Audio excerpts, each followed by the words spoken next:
ચલ કેસ આવે જોરદાર છેલ્લો. બધી વાત તો પેલા ચોરીઓ ભેગી કરતું. આ ચોરી તારી છે. હા બીજી છોરીઓ કેટલી લાવ્યો તું અહીંયા? આ 2 છે. બીજી ઘરે છે. આ બેનને તો પહેલાં ધન્યવાદ છે. આમ તો સીધી થઈ જાય પહેલાં આમ તો ઓલી શર્મા નથી. હા તું આમ બેઠી થઈ જવા તો બેઠી તાર વાત નહીં. આપણે કશું થયું નથી, તું ચિંતા નથી કર. આમ થોડી વાત કરીએ. આપણે ઘણી બધી વાત કરીએ, બેટી બચાવો ને બેટી પઢાવો ને આપણે કે ભાઈ મારી નાખે છોરીઓને, પણ આ આદિવાસી પરિવાર અને આદિવાસી સમાજ છે ને છોકરીઓને કેટલો સાચવે એની વાત છે એમ. મોટી જ કરવાની. 7 સુવાવડ કરાવી બેને.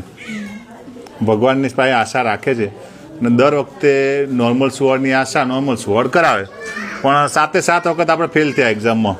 બરાબર નોર્મલ થઈ પણ ફેલ એટલે કે છોકરાની આશા રાખે એટલે કે છોકરું કાર્ડ કરે. કેટલી છોકરીઓ થઈ ભેગી? નથી જોઈતો છોકરો સાહેબ. નથી જોઈતો? ના હલકે હજી એક વાર પટી ગયું. એટલે કેટલી છોરીઓ થઈ તારે? 7 છોરીઓ. 7 છોકરીઓ થઈ. એક જ 7 નોર્મલ સુવાવડ થઈ.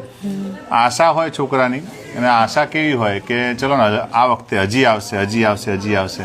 તો આ બેબલી મોટી છે અમારે. હા આનાથી મોટી બી છે. કયા ધોરણમાં ભણે બેટા તું? 6ઠ્ઠામાં. કેટલી છોકરીઓ છો ઘરે? બહેનો કેટલી તમે? 7 બહેનો. હવે બધી બહેનો અને છોકરીઓના નામ ફટાફટ બોલવાના છે. નહીં આવડે? બોલ જલ્દી. ભાવના, રવિના બેન, ભાવના, કૈલાસ, માયા, સગુના, સિત્તર. આનું નથી પાડી. આનું સંતોષ પાડ દેજે એટલે અહીંયા સંતોષ થઈ જાય આપણે. બસ હવે નથી કરવું એમ. એટલે હાથ સુવાવડ કરાવી. છોકરાની જંખ ના હોય ને અમુક ટાઈમ કહેવાની વાત શું હોય કે છોકરા માટે આટલી બધી સુવાવડ કરે ને સુવાવડની અંદર કંઈક તકલીફ થઈ શકે એટલે બહુ વધારે જોખમ બેનની ઉપર નહીં આલવું. રાખવું હોય તો હું વડ કરી આલે, પાછું ટેન્શન નથી લેવું. એવું કંઈ નહીં, ચિંતા નહીં કરીએ આપણે. ભગવાન આલે આશીર્વાદ તને ભગવાન ના જા છોકરો આવે કે બરાબર.